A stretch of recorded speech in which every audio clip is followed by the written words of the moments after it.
Welcome to the Vibrant Living Network. Have you ever wondered what is possible beyond possible? What is the thing you've been wondering and inquiring about? Are you just feeling stuck and don't know why? Are you thinking or are you seeing? Seeing allows us to expand and have this other experience. We want to invite you for that wake-up call.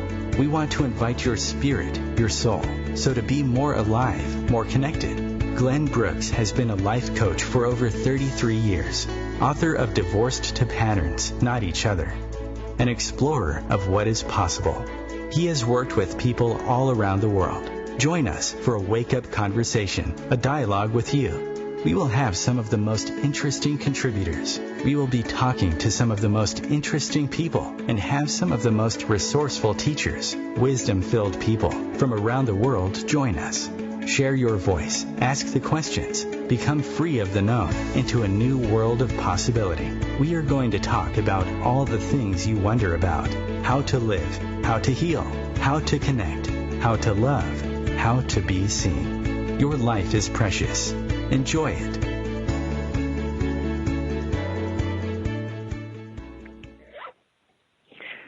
Well, I want to wish you all a blessed and new vision, new year, all of you, and welcome to Vibrant Living as we expand going into the new year. So we're more like a speakers bureau. We're more like a community of storytellers. I don't do interviews.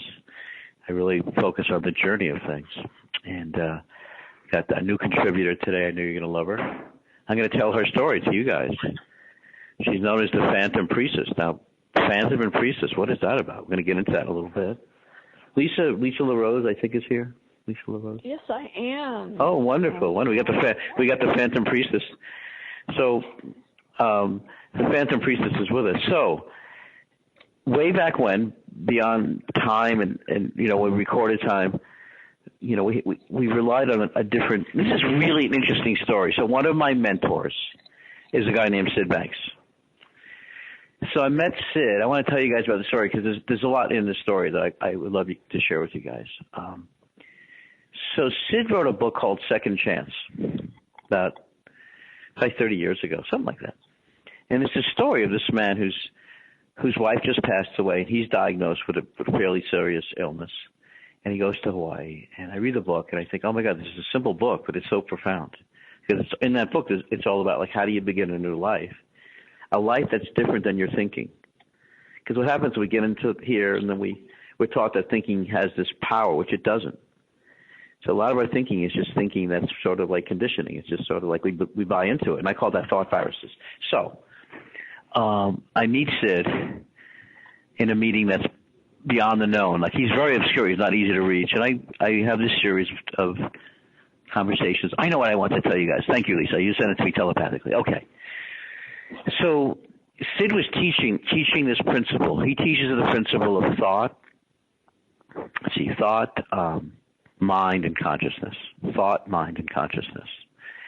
And so one of the principles of mind is this moment where you realize there's something bigger than what you're thinking. That thinking pulls us away. And Steiner talks about this. He calls it alive thinking. So what I thought was really interesting, Lisa, because a lot of times in this world, we get divided by religion and belief systems, and this, we get a lot of separation. So there was a Jewish guy who was a rabbi who was studying Sid's stuff, because people that have studied Sid's stuff have had these remarkable, I would say, awakenings. They've come out of serious depression and very remarkable. Now, so these rabbis heard about Sid's stuff in Israel. These older rabbis, like the ancient, sort of like in this old tradition, and the rabbis said, you know what? What he's teaching with these principles is what the old Torah talked about, and they used to teach. Well, they stopped teaching it, and the dilemma was they couldn't speak to Sid because Sid wasn't Jewish, right? Dilemma. So, and I'll say one more thing about Sid because I want to acknowledge him today. So when he was in his 80s, he dropped out of high school, 9th grade. He only read 2 books his whole life. One was on I believe one was on, he was a welder. It was something to do with welding, and another book is maybe on constructing something.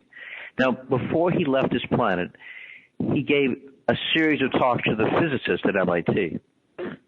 And after 3 days, they said, could you please stay more? We're just beginning to catch it. So his understanding of physics was at a level that they admired and related to. So today's program is, I want you to kind of get into this whole, a new series in a film. It's called Vibrant Matchmaking, Beyond Dating to Relating, Beyond Dating to Relating. So I mentioned Sid because Sid reminded me during a significant crisis in my life not to take my thinking seriously. And he never answered my questions, by the way, because I asked Sid all kinds of questions, and he never answered my question. What he would always do is he would tell me a story that was sort of humorous in a way that would sort of redirect me. And so our 2-hour conversations were always, he'd always kind of joke to me about something very, very funny. Like he told me about this guru as an example, who invited Sid, but said, don't bring your wife. This is a very famous guru, very famous spiritual teacher. And Sid brought his wife, and Sid was telling me that he ended up having a conversation about marbles and how significant playing marbles was. And I used to laugh. And so Sid's thing, I had to give this to you in a nutshell, was sort of like to make the feeling of life, the feeling of ohana in your life and in your relationship, the most relevant thing. That feeling, that good, deep feeling of life. So I think I'll begin this. Should I introduce you to the priestess right now, the Phantom Priestess, and then I can explain why she's the Phantom Priestess. Absolutely. Lisa, I want to see if okay, here we go. All right. Okay. God, where do I begin? No. So in my work with people as a mentor and storyteller, I immediately get an image of them. So the person who introduced us today, Tony, is the priestess manager, the Phantom Priestess. So she's a Phantom Priestess. Well, first of all, let's talk about the function of the mystical priestess. And this is very different than women's power, men's power, and honest to God, a whole bunch of this empowerment stuff is nonsense. The most relevant thing is relational power and how we actually set each up to experience these energies that are inherent and wondrous.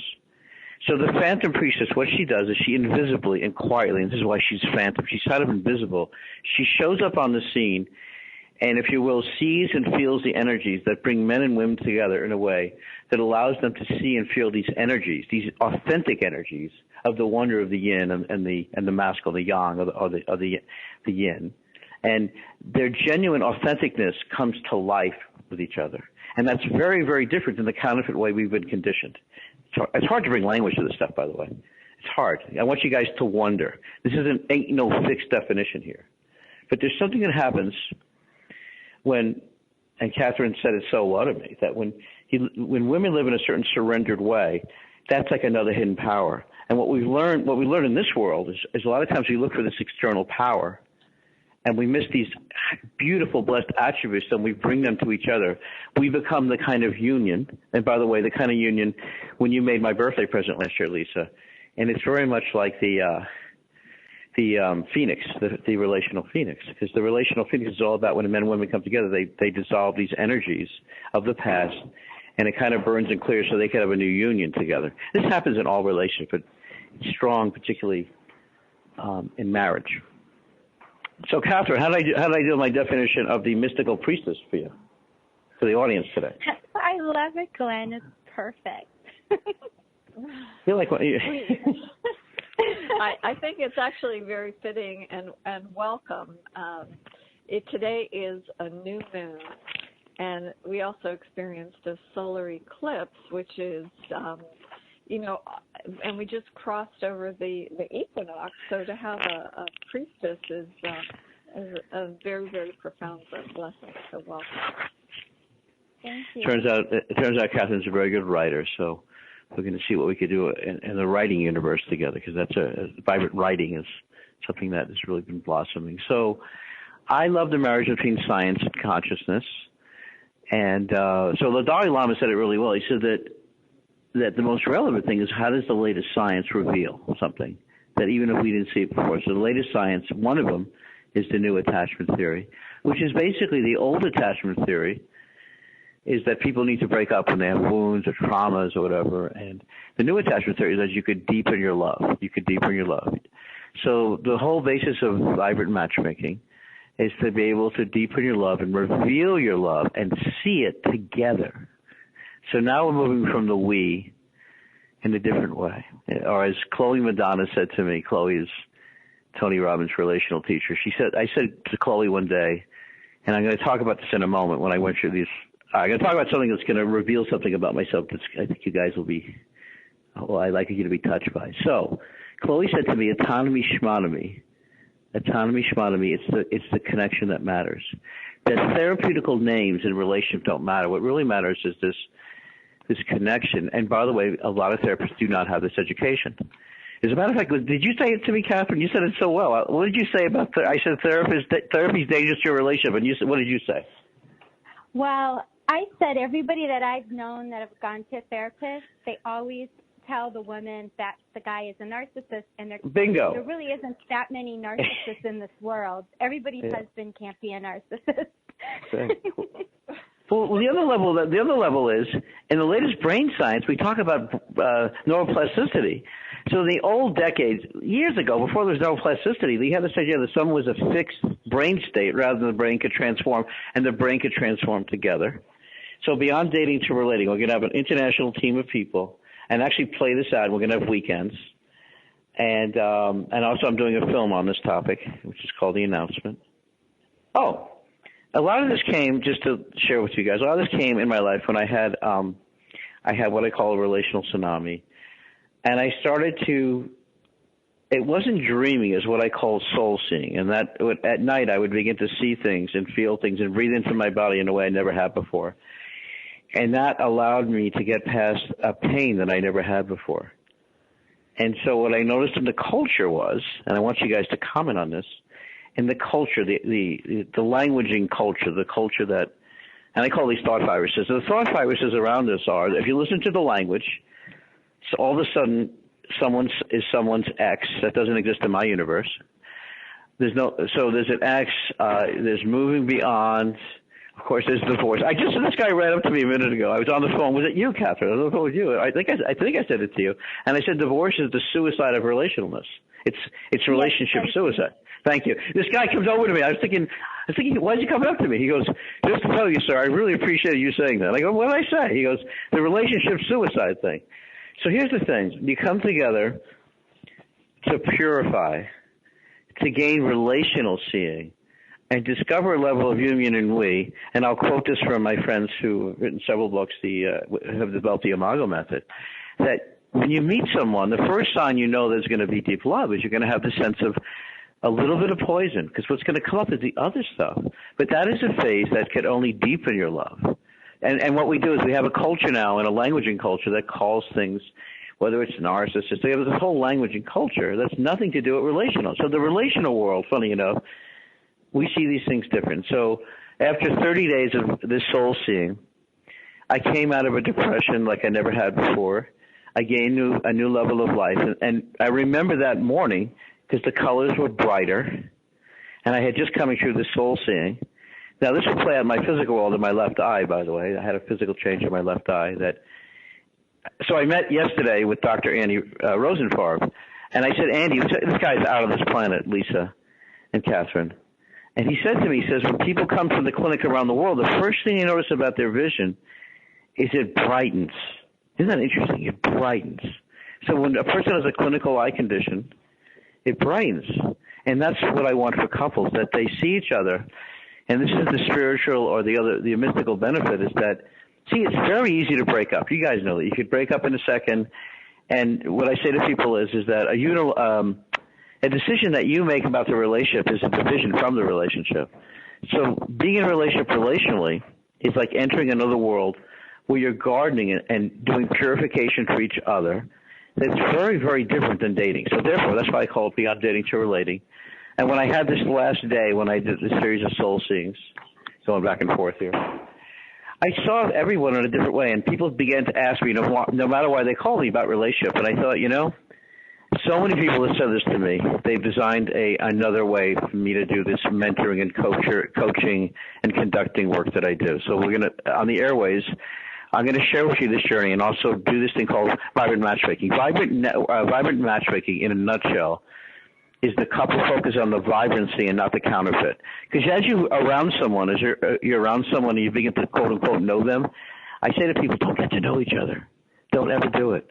Recognize and see each other. There's a whole bunch of people that want to get to know you. Stay away from them. Recognizing and seeing someone is an unscripted awareness that you develop so you can experience the love and vulnerability that's beyond the world of the known. I'm going to defer to Catherine or Lisa, and our show today sort of devoted about this relationalness and beyond dating to relating, beyond dating to vibrant matchmaking. How do you like this idea? You don't want to get to know someone. Are you asking? I believe it's true. I believe it's true. Contestant number 1 says that. Contestant number 16. It's really hard, Lisa. When someone laughs, I'm like, that's it. I kind of melt, right? It's like, you know, you're easy. It's like, Lisa, I said this about you too. It's like all the students that were glad I left the room, I would look at you two and you would be like, don't leave, Glenn. I'd be like, you know, touched because I couldn't stand. Listen, school was kind of like, I knew there was a bigger symphony of life. I began coaching when I was 17. I began mentoring when I was like 18. This other life was there. This, you know, Tony said to me, your manager, he goes, you went through so much. He goes, how on earth did you do it? I had no idea what I was doing. The first time anybody ever paid me was someone gave me $10. I gave a talk in front of people that are primarily in their 90s, early hundreds at Fanny Schaefer's Vegetarian Farm in upstate New York. And this guy followed me after I got fired.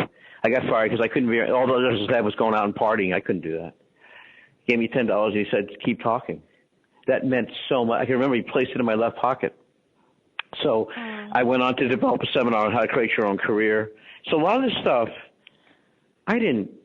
And I think if you're listening and you're an inquirer, even in the so-called spiritual community, there's so much a combination of thought viruses and utter nonsense. I'm just asking you to question with me. Not that I know everything. I certainly don't. I'm sorry. I bamboozled myself. So I had contestant number 1 and number 2. Contestant number 1, you said I agree with that. And I was going to go to contestant number 2. You're laughing again. That's really a temptation for me to laugh and play with you more. All right. Lisa, go ahead and say something. I am laughing. That was you laughing. Okay. All right. You know, I think it's an interesting dynamic in the world that we live in today because everything is instantaneous and we've sort of lost that connection. So when you say that about, you know, getting to know somebody, I mean, I think it's about being present, you know, and I know you're very good with this, Glenn. You know, you'll meet somebody on the street and you connect with them on a very deep level and you engage and you try to bring forth things that they may not have thought of. You know, to sort of, you know, invoke, I think, almost like a betterment where you can both grow from the experience. And, you know, it's definitely a gift. It's a gift to have. I think a lot of the connection, we've lost that ability in today's modern society. And I think with embarking on a new decade, I think that it's about reconnecting. I've seen restaurants being advertised where they put a little container in the middle of the table and they encourage people to put their cell phones in there. And I love that. Disconnect so you can reconnect. And I think that's really, that's why we're here. We're here to, you know, learn from other people and really evolve as in our own journey. So, you know, that's what I love what you're saying. Number 2. That's my story. And number 2. All right. Okay, that's contestant number 2. Contestant number 1, we'll call you the giggling priestess today or the mystical priestess. By the way, so I want to ask you guys if you had the same. It's sort of a confusion. So the confusion. Okay, how do I say this well? So one of my heroes was a guy named Paul Pearsall. Paul Pearsall. He wrote some profound books, profound stuff. One of the books he wrote about the heart code, he was a PhD, and he really understood the immune system. And he talked about in the heart code the ability, when he was getting radiation treatment, was to be able to send back a signal to the equipment. This guy's a PhD, a very profound speaker. And he says you can transmute things. We don't learn that. We don't really learn the inside out. So he wrote another book before he passed away called Toxic Success. And he said that Tony Robbins was the king of toxic success. And because I'm always inquiring, I'm thinking that's really interesting. Because there was a phase that we all went through, let's say the 80s, where it was personal power, and now we have empowerment. but this other message, and you also have intuition. So I also say to people, individual intuition is one of the biggest breakers of a relationship. Now, why would that be? Why would I say individualistic intuition, personal growth, self-emergent movements? That means you focus on your own enlightenment and you meditate on your own. Why would these break a union? Why would they be destroyed as a relationship? Back to contestant one, the Phantom Priestess. What would you say about that? So why would it be that individually? What's your take? Because when you're in a relationship, you blend energies, and there's certain gifts that the feminine gives the masculine, and the masculine gives the feminine, and you create a new energy together. And so let me ask you a question. Was that what you were just saying, Catherine? And I like to learn from you. Was that very so? You, as a woman, we went through many phases. There's, I've read a lot about this. It's a very famous Pagliana is her name, very scholar, and she was saying, and she could be considered a feminist, but what she actually said in one book of hers was, if the feminists got their way, they would have ruined the quality of life at Princeton University. They didn't like the way the men's teams. They're so focused on separateness. Is this a new education for you? Because you said to me earlier that surrender is a path. It's something that's opened you up to another whole world. Does this education, being a woman, was this very different than what you heard from other women? Tell me how you discovered this now. It's very different, but I grew up in with a mainly Italian Sicilian family, so yes, it was always it was over the top. Chauvinistic and everything. Yes. The women in our family made the men's place, and the men ate before we did, and we served them. I don't believe in that. Yes. But I believe when the man loves you so much, he wants to please you, and you love him so much, you trust that he wants to please you. I don't go into relationships thinking the man means to do me harm. And do you think that's is that a common thought system? I think it's a common thought system now.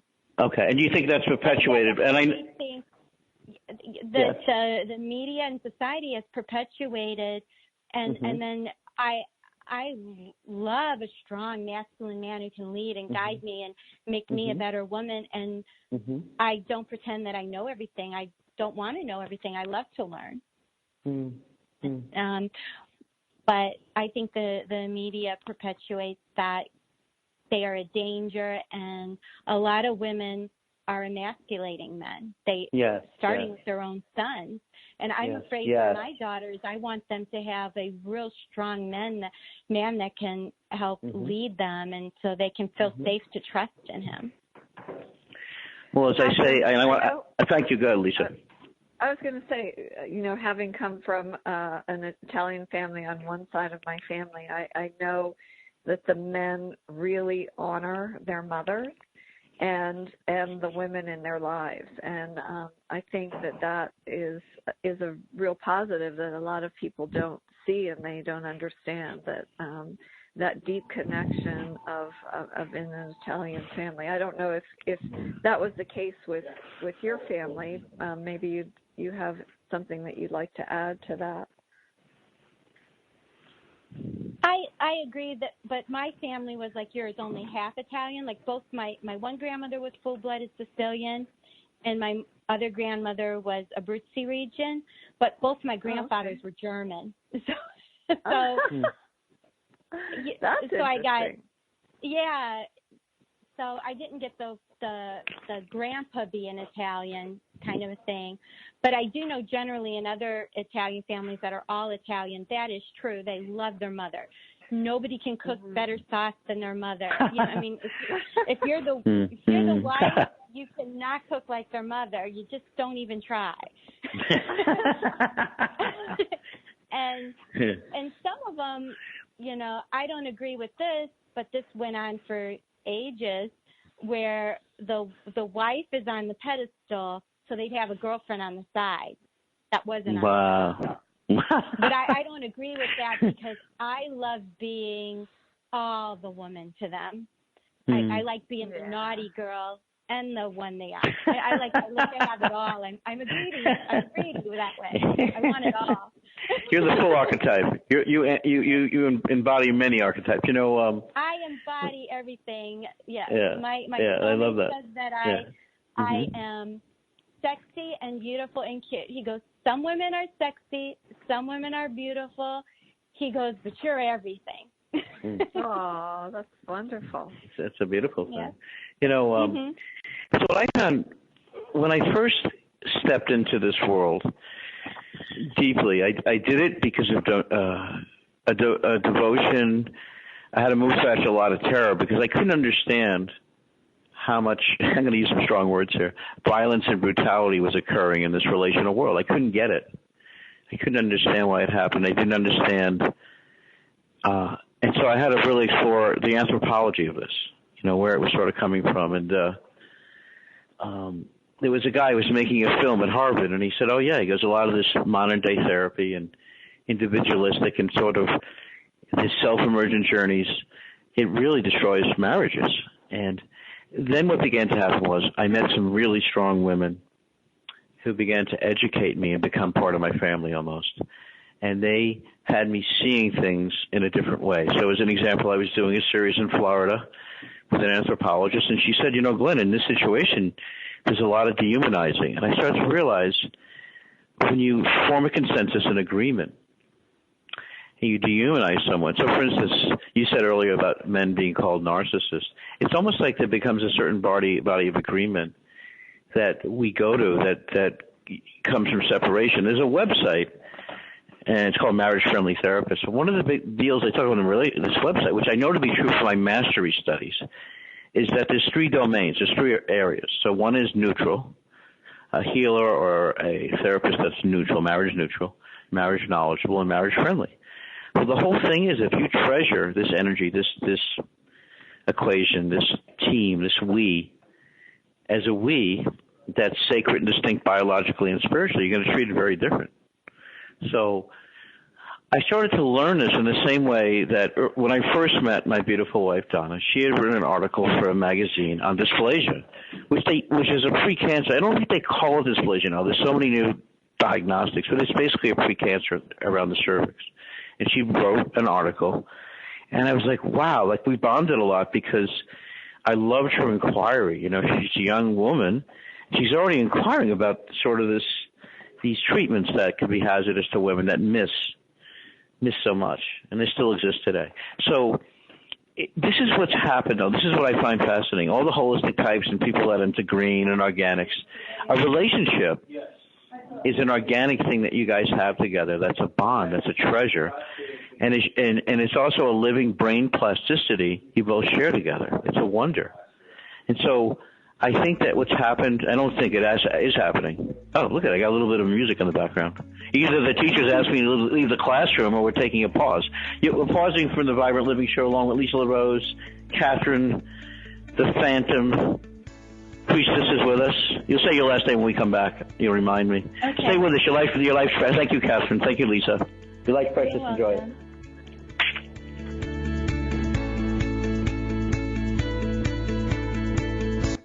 The Real Conscious Connection. OMTimes Radio. IOM FM. Host your show on IOM FM, the radio network of OMTimes Media, one of the more recognized brand names in the conscious community, and is backed by the extensive marketing reach of OMTimes. Hosting a show on IOM FM immediately connects you with our extensive dedicated community. I'm Kathy Williams, host of Sexy Mom Abundant Life radio show on Thursdays at 5 p.m. Eastern, 2 p.m. Pacific. On the show, we explore living abundantly in every area of your life. Ways to let go of limiting patterns and beliefs and to step into the flow of creativity and possibility, knowing you are supported by the universe.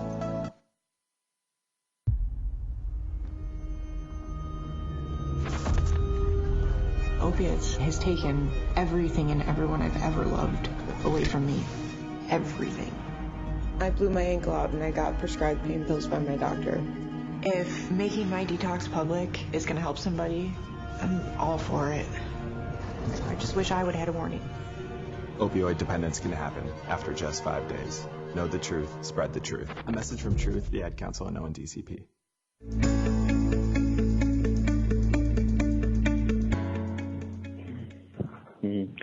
Welcome to a beautiful new year. Welcome to new imagery and all the wonders of your life. And along with Lisa LaRose, we have Catherine, who's going to reveal her other name, because we have her as the Phantom Priestess. What's your other last name? Your Priestess Phantom, what's your last name? Zayak. Z-A-Y-A-K. All right. Yeah. So I just want to acknowledge a few of my teachers who are family to me. One of them is Gerald Epstein. And Gerald is someone who impacted my heart and my soul for, 30 years. He just passed away. His book's coming out in the spring, which I recommend you check out. It's called We're Not Meant to Die. And it's funny, he just passed away. But the whole, who else I want to acknowledge? God, there's so many people that have invisibly touched me. Dr. Valerie Hunt from UCLA. And I want to thank the team, Jen, Roe, of course, Lisa, Dr. Gail, Madeline Randall. And there's tons of people. We're putting an event together at Carnegie Hall. It's not just an event. It's a preparation and a dojo of people. What I mean by dojo is people that are reverent, that go beyond their own individualistic goals into having a big vision together of owning the stage together at Carnegie Hall for 2 nights. I'm doing a separate show on this. It's called The Road to Carnegie Hall, and it'll be on Vibrant Speaking and what's unique about that and our Vibrant Living team to Carnegie Hall. The show that's coming up that I think I want to invite you guys to be a part of and be co-hosts. I teach people to be co-host over a year. I call it the Vibrant Host Training. I try not to say the word training because I don't really like the word training, but training, education. And it's very different than just hosting. There's so much to learn about your breath and your movement and what calls you. Let me see. What else did I want to say today? So I think what I wanted to get into, it's a little tricky because I'm very lateral today. So lateral means to be beyond the linear. When you're skipping down the street, and I want to ask you, you're skipping down the street. Now, what happened in my life was I got tricked. I had the first phase of transformation or improvement or whatever you want to call that. Now, the first phase is I was very preoccupied with Glenn because it seemed like Glenn missed a lot of things, and he did. He missed a lot of things. Very limited impositional schooling. Or as Mark Twain said so well, he didn't let his schooling get in the way of his education. And that's a big difference. So what Lisa was saying is I would meet people, and I would start to sense I had this relationship with them that was unexplainable, and yet was profound. Like I met this woman, Dr. Roxanne Delio. She took me for this long walk one day, and she said, by the way, she goes, if you ever need to use my beach house for you and your family, and she handed me the keys. And I thought to myself, what is a life where we trust in a way that's uncommon? And that seems like a worthwhile investment. So with Vibrant Matchmaking, our new show, and I want to see if you guys are interested in being co-hosts. I'm going to send this out. So it's all about beyond dating. So dating starts from alienation to some extent, estrangement. And there's a chapter in my book I want to dive into with you guys. So the chapter in this book, which is called Divorce the Patterns on Each Other, the chapter is called From Be Strange to Be Loved Together. From Be Strange to Be Loved Together. And so it's this idea, how people say all those, the other things people say is they say, the red light, I saw a red light, or, the cautions. So a lot of what this show is about, it's a way of life. All my stuff's about a way of life, of how to actually start the union from deep union. And so I want to acknowledge Michelle Weiner Davis, actually. So Michelle Weiner Davis is one of the leading researchers on divorce. And some of her talks on relationships I like. There's a lot of people that have moved me. But she said this one thing that I dig. She says the cause of your divorce, your division, your experience of alienation is family, friends, therapists, and I had to add to that list. You want to guess what the fourth one is? So it's family, friends, therapists, and I'll say why. So family, friends, and therapists. This causes great division in your marriage. What's the fourth group of people that will hurt your marriage? Contestant number 1, Catherine. Oh, I don't have any idea. Okay, no idea. Okay, contestant number 2 is well-trained. We'll see what her savvy skills produce here. What's the fourth category, Lisa? I'm at a loss, too. Okay, all right. You guys are both. You still get the complimentary dinners and go to that big bar mitzvah I told you about. Okay. The fourth category is church, maybe? That's really good. I like that. Well, as you know, the church is responsible for destroying a lot of things that are real. And I get myself deep water. Imagine if someone took that out of context. Rafael Nadal, the number 1 tennis player in the world, he was saying he can't say anything because they take him out of context. They were trying to trick him into about what women earn and men earn. He says, well, I can't say anything because you guys are going to take it out of context. And then it's going to be horrible, right? So, so it's healers.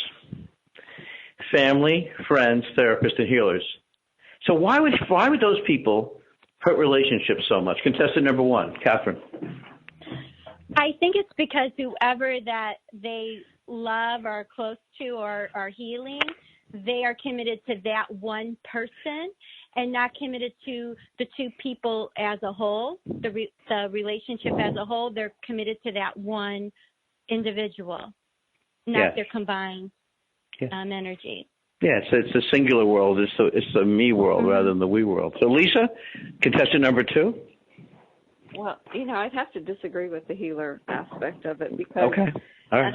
And I'm sorry that I have to do that, but that's okay. That's cool. I still love you. Working in that realm, and then working alongside so many other people who give of themselves in that realm. Yeah. And I know that when you were going through your relational tsunami, there were a lot of healers that encouraged, rekindling and, and really supported you on that journey. So I would, I find that very perplexing. So maybe you can elaborate. Oh, thank you, Lisa. Thank you. I appreciate your sweetness of listening. So, yeah, I do. All right. So thank you. So, okay. So contestant number 1, my beloved Catherine here. So Catherine, so what happens is, and I think this is an anthropological thing, over the last period of years. So when I say healers, let me distinguish.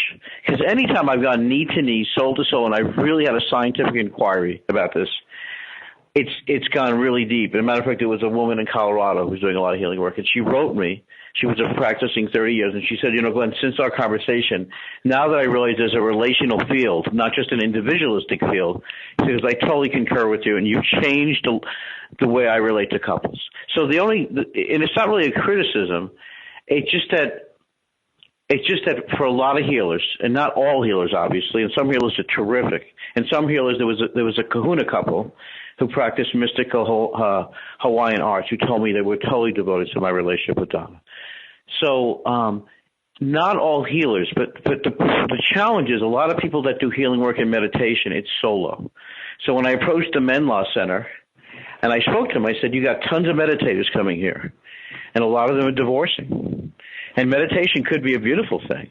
But in terms of a relational brain and relational soul, that gazing and relational breathing and beginning a new a bond is again, going back to the Dalai Lama, this is just different than if you're planning to be a monk or a solo person, maybe. But if you want to be in union, you must learn union skills. And yes, a lot of healers. Like I say this because I live in a sea of a lot of healers. I say this because a lot of them are incredibly ignorant. How did I do? That was my. Yeah, I mean, I think of our beloved team member, Dr. Gail Randall, who, has, really encouraged a lot. I mean, just so many of the things that she has shared are all relational, and your work with her has been really profound. And I don't know, how many days did you have of meeting?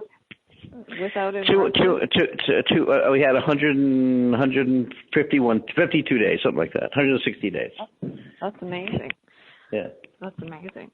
Yeah, but she, I think, Tony loves this. He loves this, Lisa and Catherine. So what I call my relationship, it's really my whole relationship with Dr. Randall is Miracle Down by the Dumpster. She calls me up unexpectedly. And the request from Tony, our office manager, is, can you speak to Dr. Randall? And I'm like, nothing else is more relevant, of course.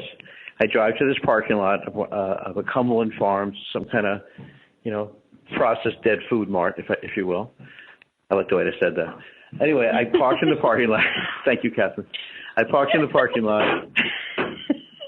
I think we got to pay Catherine just for the laughter, Lisa. Just for the laughter part. I think it's very emotionally helpful. I'm smiling. I'm sorry. All right, good. All right, it's all right. Please laugh up, if you will. So. Well, because you've got dead food. Yeah, it's the dead food mart. Yeah. So what happened was I go to the back of the dead food mart, and where all the so-called food should be in the dumpster, and they should be serving a live food in there. There I go. My children are going to be laughing. Stop it, Dad. So I love my children so much. I had the honor of being with Michael and Lisa yesterday. Just profound. I just melted down. I sat there, and it was like, wow.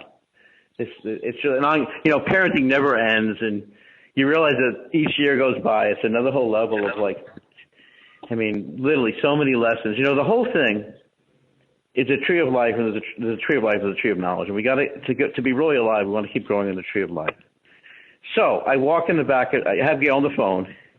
I'm in a very altered state. I'm in a state where it's like I have this impending diagnostic that is like, in some sense, it's gotten into my kingdom. I feel very scared. I feel very uncertain. And no one around me seems like I could really share this with. Now, Dr. Randall graduated at UCLA. I had a profound mentor who passed away. And she gets on the phone, and we had this mystical moment, mystical yet very practical. And I just said, it was like, have you ever told the truth so fast? I told the truth so fast, there was no nonsense anywhere. I just kind of said to her very quickly, I'm terrified. This is what's going on. And the first thing she said to me, she says, I love you. And you went through this period of separation. And she just spoke to me. And she says, I'm totally here to take care of this with you. And within a little bit of that, she actually texted me and said, I want to be your healer. I want to be the captain of your healing ship. Trust me, I'll take actions immediately.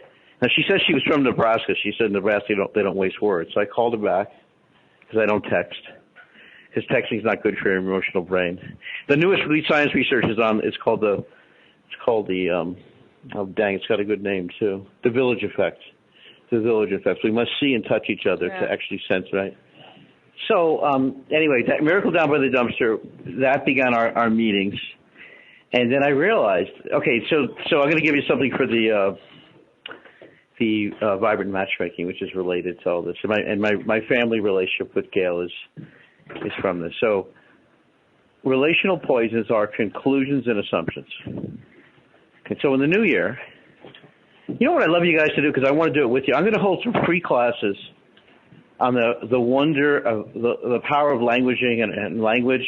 And also I'm going to share some classes on imagery, how to use relational imagery, not just imagery for yourself, but how to use imagery in your relationship. And so assumptions and conclusions are the things we habitually, and this is what we were talking about earlier, Catherine, that, yes, right, because sometimes what happens, and I want to say years and years ago, there was a woman who said to me this one thing, it stuck with me. It was really interesting. She goes, Glenn, the time has come for men and women to meet beyond individualistic group and projecting and making more of this relational poison in our lives. So she told me, she was a writer, and she said, we got to meet together to actually reawaken the brain and the soul together so that the feminine and the masculine come together. Now, you said you were part of a school, and there's a lot of mystery schools, but I've been meeting some women recently, which has been such an honor. When I meet them, it's like meeting a deep family member, who are studying the womanly arts of surrender and attunement, and they say to me that their experience of power and connection with the universe and their partners at another whole level, and that includes wonderful, mind-blowing lovemaking. Share with us what do you want to share in that realm that you feel could be a mitzvah. You know what a mitzvah is, by the way, Catherine? Is that a Jewish word? It is a Jewish. Lisa came up with it last year on the show, I believe. Yes, it is a Jewish word. That was an improv. That was an improv, Lisa. Is it an awakening? I actually like that you said that. Yeah, it is. It's an awakening blessing. Oh, it's something that it's a blessing. As a matter of fact, I was joking to someone in the family the other day. I said you give out mitzvah blast, like you said prayer in the air. So have you heard the word before, mitzvah? Even though I said you invented the word, Lisa, have you heard the word mitzvah before? I have, absolutely. Yeah. Okay. What does it mean to you?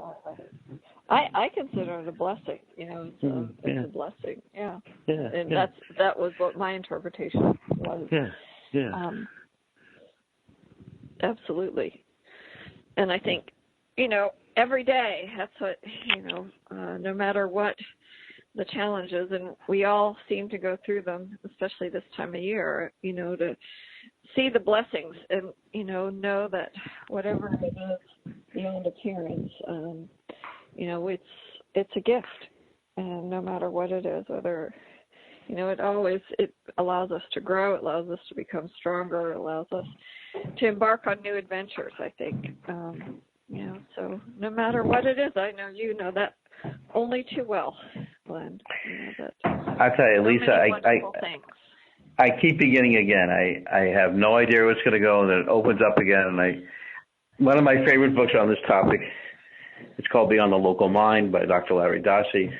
Beyond the Local Mind is what's in the film, and it's also our new program, Vibrant Matchmaking, Beyond Dating to Relating. So I was biking one day, and I called Dr. Norm Shealy, neurosurgeon, my mentor.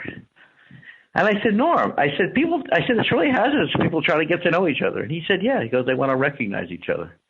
And I realized, recognition. So I started to listen from that more and more with people. And as a mentor, as a conductor, honestly, I never really learned a career from the outside. I learned that people had certain things they wanted more awareness or knowledge of. And I realized that what I wanted to be able to be, I wanted to be an alchemist of wisdom for people in a way that they could bring this to their talks, a way they could bring this to their retreats.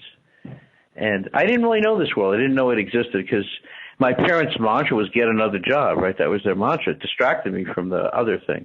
So if you want to create your own career, or as my friend Rick Jarlow says, he actually wrote a book called The Anti-Career Guide because he felt that people's careers were blocking their chakras.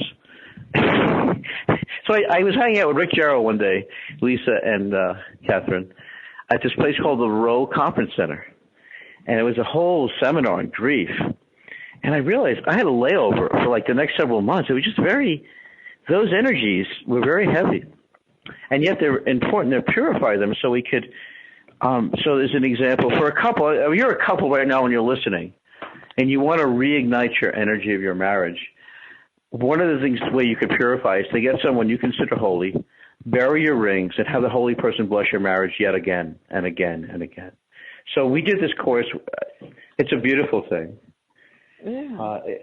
So it brings my heart alive tuning into it. And that's why the Relational Phoenix, which is going to be on my website.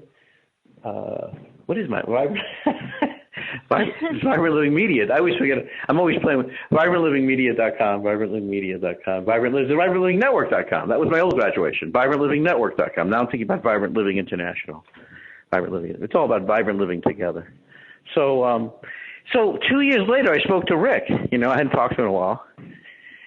And I want to propose this idea to you that some of the most valuable things in your life are going to be off the linear track, and they're going to be discoveries that make total sense to you, but not in a regular linear way. So I talked to Rick again, and he said, he goes, I've been depressed the last 2 years since that workshop. I said, then I stopped taking it personally. I realized, he had a challenge. He goes, he goes, I got to rewrite that. He goes, something was missing in that workshop. So we're all in this sense of relational discovery. And my concern about divorce and breakups is they interrupt this process where we learn and we go from bestranging our partner to be loving them, right, in a regular deepening process. So this type of matchmaking that I'll be sharing on a regular basis with people, vibrant matchmaking, is all about going to the vibrancy together rather than the counterfeit, because there's so many ideas and notions of separatism, particularly of men and women, that are toxic and don't reveal or as this woman, a friend of mine who teaches the Kabbalah, she says the best way to heal deeply in this life is to bring somebody you think you hate and do the Kabbalah together. So if you think you hate someone, right, bring them together and let them study the tree of life. It's like, so when this happened in my life, my amplification of feeling this love deepened, and yet it was unexplainable because my beloved partner was gone on some level. Another level, I felt it was a reawakening that I never understood what deep love was before. So that's a gift. And at the same time, I knew this other thing sort of bubbled. So I realized if you're going through a crisis sometimes, like there's a gift of what happens in a way. By the way, Catherine, thank you for your flexibility. I gave you some very powerful feedback about your relationship, and I want to thank you for your receptivity. Actually, yeah, a lot of things you said resonated with a little bit I told you beforehand. Mm-hmm. I appreciate you a lot. I even though I see a lot of people in some days, I still feel like a stranger in a strange land. It's not as if it's not as if I know something. I'm interested in discovering something and sharing it. I got to tell you guys, this guy, the Iceman, I'm forgetting his name. You know the Iceman's name? I guess he's from the Netherlands. Wim Hof. Yeah, I want to tell you something. When he was talking last night about the purpose of a cold, I know this. I hope this isn't random. It's all about sharing a new life together. I just met a woman who takes cold showers with her husband, and I'm telling you, listen, that practice, it amplifies your vascular system. And I know it's uncomfortable and hard and challenging, but there's certain practices that are, when you do them relationally, like I have this piece, and I'll send it to you guys. It's called Divorce the Patterns, not each other. Divorce the Patterns, not each other. Exhale 3 times, read that 3 times a day for 7 days.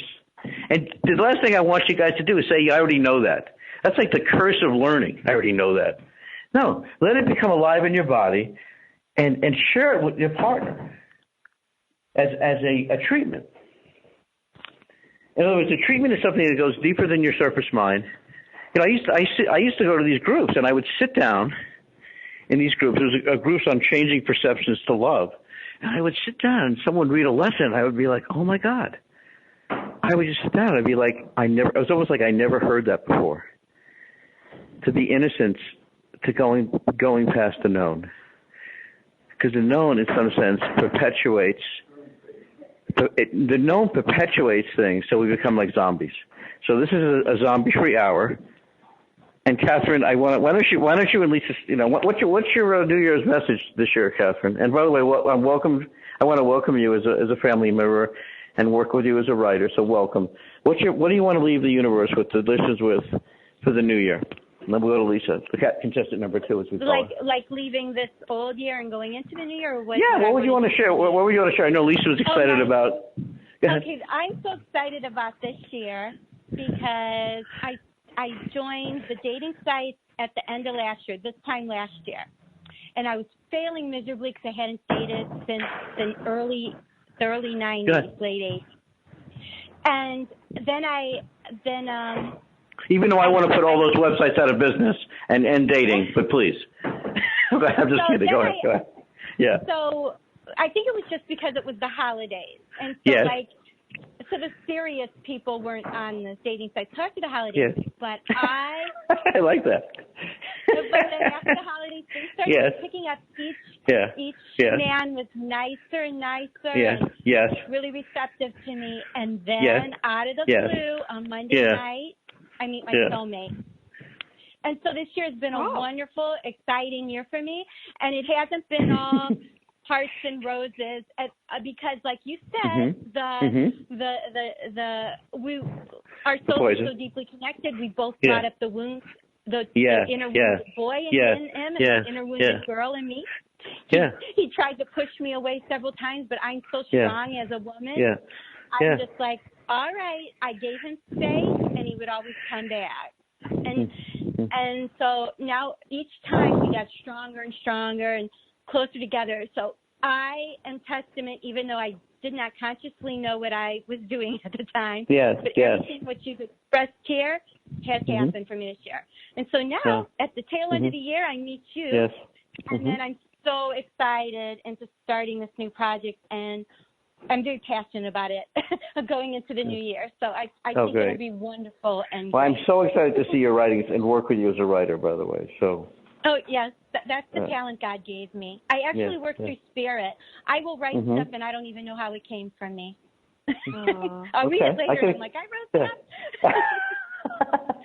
that. That's your best-selling book. Who wrote that? By Catherine Phantom Phoenix.